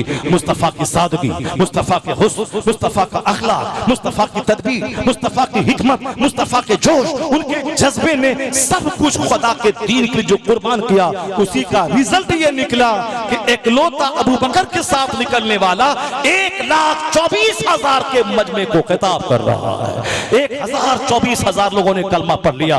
डॉक्टर लामार्टिन यूरोप से चीख पड़ा, if greatness of purpose, smallness of means and astounding result, if there are 3 criteria of human genius, who could dare to compare any great man in modern history with Prophet Muhammad? Doctor Lamartine Europe का Christian, वह हिंदुस्तान का लुच्चा लफंगा नहीं है, वह हिंदुस्तान का शराबी नहीं है, वह हिंदुस्तान का अधनंगा बन के डीजे बजा के नाच करके कूद करके इस्लाम मिटाने का सपना देखने वाला ये गुंडा नहीं है। वह पढ़ा लिखा आदमी, जो 7 समंदर पार का पढ़ा हुआ आदमी, जिसने जहां के लोगों ने हवाई जहाज दिया, जहां के लोगों ने माइक्रोफोन दिया, जहां के लोगों ने वॉशिंग मशीन दी, जहां के लोगों ने कंप्यूटर दिया, जहां के लोगों ने लैपटॉप दिया, जहां के लोगों ने ट्रेन दिया, जहां के लोगों ने मोटर कार दिया, जहां के हेनरी फोर्ड ने मोटर कार दिया, जहां के जेएल बेयर्ड ने टेलीविजन का सिस्टम दिया, जहां के मार्कोनी ने साहब टेलीग्राफी का फॉर्मूला दिया, जहां के लोगों ने डेविड हग्स ने माइक्रोफोन दिया, यहां सारी चीजें वहीं से आ रही है। हमारे लोगों को नाचने और गाने से फुर्सत कहाँ है? हमारे लोगों को नफरत फैलाने से फुर्सत कहाँ है? हमारे लोगों को खरबों रुपए एक दिन नकली पिंडाल बनाने से फुर्सत कहाँ है? हिंदुस्तान में एक रात में इतनी बिजली खर्च होती है जिससे कि आधा साल हिंदुस्तान के सारे लोग अपने घरों में एक चिराग जला सके, लेकिन एक रात में सबको फूंक दिया, एक नकली जाली पिंडाल बनाकर उसको फूंक दिया। कभी तन्हाई में बैठकर सोच लिया होता, कभी मुसलमानों की मस्जिदों को देख लिया होता कि इनकी मस्जिदों में 5 वक्त नमाज का सिस्टम है। ये लोग नमाजें मस्जिद में पढ़ते हैं, जुमा की नमाज मस्जिद में पढ़ते हैं, ईदैन में इस मस्जिद में और ईदगाह में पढ़ते हैं। तो एक दिन में पिंडाल सजाकर खरबों रुपए का माल फूंक दिया, आग में फूंक दिया, पटाखे में फूंक दिया, तारी शराब में फूंक दिया, पिंडाल में फूंक दिया, लाइटिंग में फूंक दिया। इसलिए मुसलमानों को हमेशा, चाहे 12वीं हो, चाहे 11वीं हो, चाहे बाल बच्चे की शादी हो, चाहे कोई भी तकरीब हो, लाइटिंग बिल्कुल बिल्कुल दरमियाने ढंग से बात, इन्ना मअल उसरि युसरा, सख्ती के बाद आसानी है। हुजूर ने जितनी भी सख्तियां सही हैं, आज इनाम क्या मिल रहा है। पहला दिन एक बंदा कलमा पढ़ा था, 1500 साला जश्न जब दुनिया मना रही है तो 200 करोड़ मुहम्मदी फौज है जो दुनिया के हर कोने में मुस्कुरा रही है। जो कहते हैं कि 10,000 साल पहले मेरा मजहब आया, वह चीन के एक कोने में सीमित है। जो कहते हैं कि 5,000 साल पहले बिफोर क्राइस्ट मेरा धर्म गुरु पैदा हुआ, वह किसी श्रीलंका के एक कोने में सीमित है। मगर जो सिर्फ 1500 साल पहले इस दुनिया में तशरीफ लाया है, आज 1500 साल के बाद यह 200 करोड़ गुलाम जो अपने नाम के साथ लफ्ज़ मोहम्मद लगाए हुआ है, यह इस बात की दलील है कि इस्लाम कभी खतरे में रहने के लिए नहीं पैदा हुआ है। जब जब दुश्मनी बढ़ी है, जब जब इस्लाम के खिलाफ हमला बढ़ा है, तब तब कलमा पढ़ने वालों की तादाद में इजाफा होता चला गया है। इसलिए मौजूदा प्रेजेंट सिचुएशन में कभी नर्वस नहीं होना है इस्लाम के ताल्लुक से, पैगंबर आज़म के ताल्लुक से। नजदी, वहाबी, कादियानी, चकड़ालवी, न जाने कैसे कैसे दुश्मन आए। मुस्तफ़ा की शान घटाने के लिए कोई इल्म गैब के खिलाफ बोला, कोई सरकार के मोजज़ात के खिलाफ बोला, कोई बदतमीज बदबख्त बदनसीब मोजज़ात मुस्तफ़ा के खिलाफ बोला, कोई हुजूर की हदीस के खिलाफ बोला सिर्फ कुरान अल्लाह का कलाम चाहिए, हदीस नहीं चाहिए। इस 1500 साल के अंदर बेशुमार फितने पैदा हुए, बेशुमार आजमाइशें और ट्रायल मुसलमानों को झेलना पड़ा। लेकिन क्या हुआ, सारे फितने एक एक करके मिट गए। आज जो मुस्तफ़ा का नाम रोशन है, आला हजरत की माँ ने 200 साल पहले कहा था, अर्श पे ताजा छेड़छाड़, फर्श पे तुरफा धूमधाम, कान जिधर लगाइए तेरी ही दास्तान है। आज स्कूल बंद है क्यों, ईद मिलादुन नबी की छुट्टी है। कॉलेज बंद है क्यों, ईद मिलादुन नबी की छुट्टी है। संसद की कार्रवाई बंद है, ईद मिलादुन नबी की छुट्टी है। कचहरी कोर्ट बंद है, ईद मिलादुन नबी की छुट्टी है। मुसलमान खुद 12 वफात कहते थे, लेकिन आज ईद मिलादुन नबी का नगमा सारी दुनिया में है, खास करके हिंदुस्तान, पाकिस्तान, बांग्लादेश में। इस बर्रे सगीर में 12 वफात के कल्चर को ईद मिलादुन नबी के कल्चर में कन्वर्ट करने वाला कौन है? वही सब उनसे जलने वालों के गुल हो गए चिराग, अहमद रजा की शम्मा फरोजा है आज भी। आला हजरत ने कहा था, हश्र तक डालेंगे हम पैदाइश मौला की धूम, मिस्ले फारस नजद के किले गिराते जाएंगे।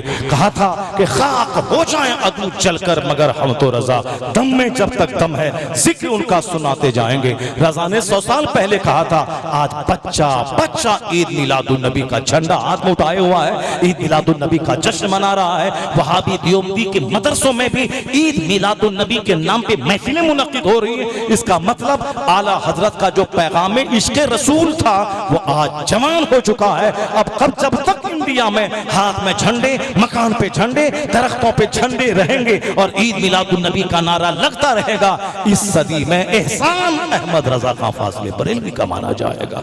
मुस्तफ़ा जान अहमद के सारे दुश्मन धाराशायी हो गए। आज हुजूर का कलमा सारी दुनिया में पढ़ा जा रहा है। और जिस मुस्तफ़ा की इस अजमत का नगमा रजा ने गाया, वो रजा को भी 107 साल के बाद अल्लाह ने वो शोहरत दे दिया कि नजदी, वहाबी, चकड़ालवी, कादियानी और ये नकली किस्म के सुन्नी सिर्फ फातिहा, मिलाद और चादर और कागर और संदल लेके रहने वाला, नमाज, रोजे, हज और ज़कात की फर्जियत का इनकार, या फिर इनकार नहीं तो कम से कम सुस्ती बरतते हुए नमाज रोजे से ज्यादा चादर कागर को अहमियत देने वाला, ये सब भी रजा की दुश्मनी में इन्होंने पानी पी पी कर रजा को गाली दिया। मगर आज कहाँ है वह लोग जो रजा की शान में गुस्ताखी करते थे? न कादियानी की शौकत रही, न नजदी की शौकत रही, न ये जाहिल बिदअती पीरों की शौकत रही। आज वादी रजा की, कोहे हिमाला रजा का है, जिस समत देखिए वो इलाका रजा का है। सब उनसे जलने वालों के गुल हो गए चिराग, अहमद रजा की शम्मा भरोसा है आज भी। अहमद रजा 2 घंटा सिर्फ सोते थे, बाकी पूरे 22 घंटा दिन की खिदमत करते रहते थे। तो हम लोगों पर लाजिम है कि सिर्फ झंडा लेके ना बैठें, सिर्फ लाइटिंग लेके ना बैठें, सिर्फ लंगर लेके ना बैठें, सिर्फ 2 दिन का जलसा लेके नहीं बैठें, बल्कि स्कूल लेके बैठें, कॉलेज लेके बैठें, मदरसा लेके बैठे, यूनिवर्सिटी लेके बैठे, आलिमों की बड़ी जमात लेके बैठे। आपका बच्चा IAS ऑफिसर बने, आपका बच्चा आर्मी में जाए, आपका बच्चा फौज में जाए, आपका बच्चा बैरिस्टर बने, आपका बच्चा जज बने, वरना आपके खिलाफ फैसले हो जाएंगे, हो रहे हैं, सारी दुनिया तमाशा देख रही है। जब अल्लाह पैसा दिया है तो सारा पैसा मकान में मत झोंक दीजिए, जलजला का एक झोंका सारे मकान को मिट्टी में मिला के रख देगा। अल्लाह ने पैसा दिया है, सिर्फ प्रॉपर्टी खरीदने में मत रहिए, वरना आपकी लाश पे आपके बेटे फातिहा पढ़ने तक नहीं जाएंगे, वो सिर्फ आपकी छोड़ी हुई जमीन को बंटवारा करने, कागज तलाश करने और अपने चारों भाइयों आपस में लड़ने कटने में लग जाएंगे। इसलिए अगर अल्लाह ने पैसा दिया है तो कोशिश कीजिए कि स्कूल खोलें, कॉलेज खोलें, मदरसा खोलें। स्कूल कॉलेज में बेदीन नहीं बल्कि दीन के साए में अपने बच्चों को प्रोफेसर बनाएं, इश्क रसूल के साए में बच्चों को जज बनाएं, मोहब्बत रसूल के साए में बच्चों को बैरिस्टर बनाएं, मोहब्बत रसूल के साए में अपने बच्चों को आर्मी और फौज में भेजें।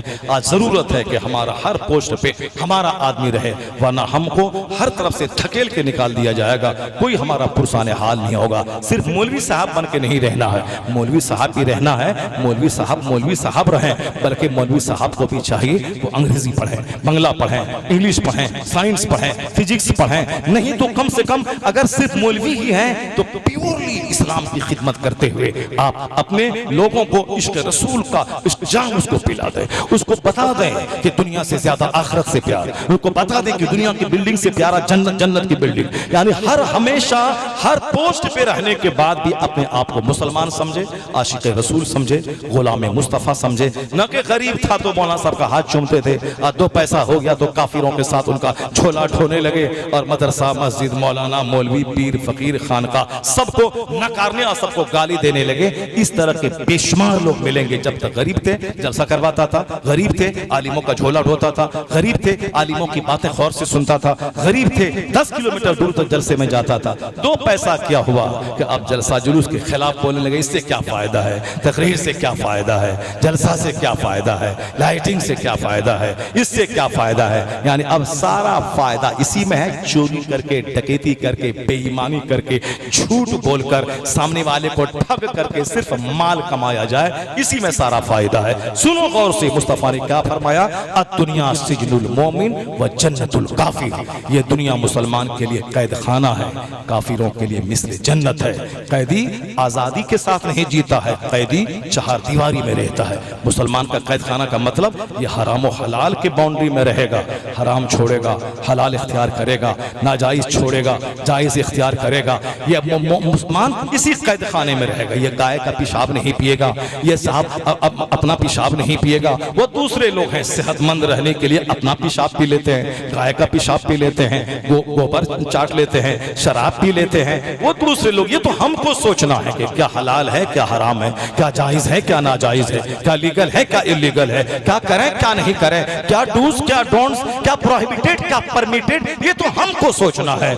इसलिए मुसलमान हराम के करों को ठुकरा देता है और हलाल के एक को अपना लेता है। यही है बाउंड्री, यही है दुनिया इसके लिए मिसले कैद खाना के है।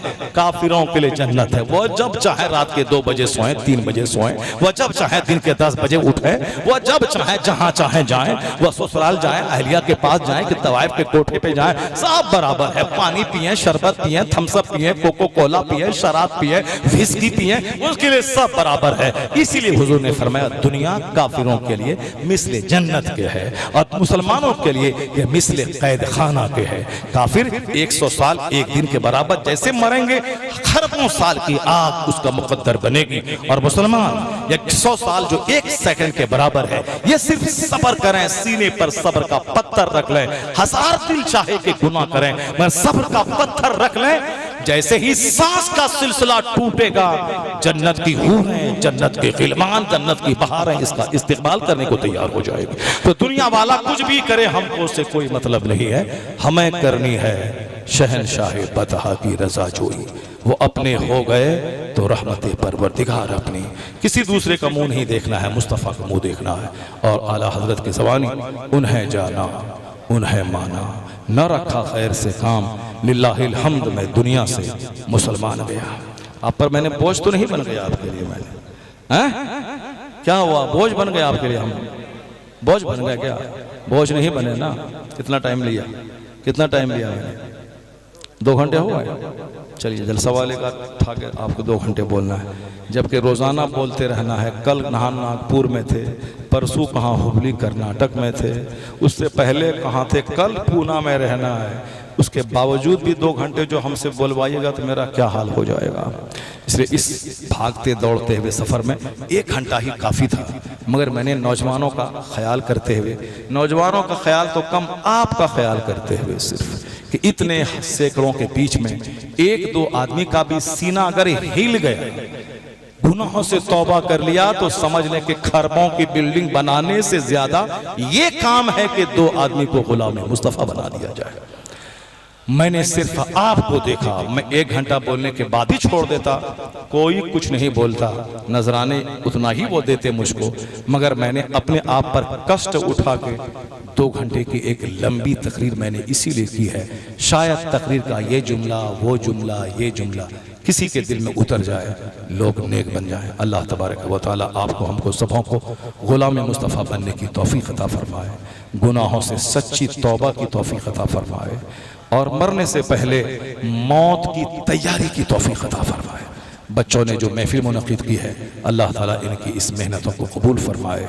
इख्तलाफ और इंतशार ना हो तो 5 जलसे बहादुरपुर में हो, सारे जलसों का इस्तकबाल है, सारे जलसे कराने वालों का की पेशानी चूम ली जाएगी। लेकिन अगर वही जो मेरी पूरी तकरीर का निचोड़ है, अगर टेंडेंसी अगर गलत हो तो नेक काम भी जहन्नम ले जाने के लिए काफ़ी है। इसलिए हमेशा दिमाग सही रखिए, दिल सही रखिए, दिमाग सही रखिए, सोच सही रखिए। अल्लाह ताला अपने महबूब की आमद के सदक़े हम सबों के दिलों में उजाला अता फरमाए, हम सबों की सोच में रोशनी अता फरमाए। अल्लाह आज की महफिल कबूल फरमाए, आमीन। वाखिरु दावाना अनिल हम्दुलिल्लाहि रब्बिल आलमीन। अस्सलामु अलैकुम व रहमतुल्लाहि व बरकातुहू।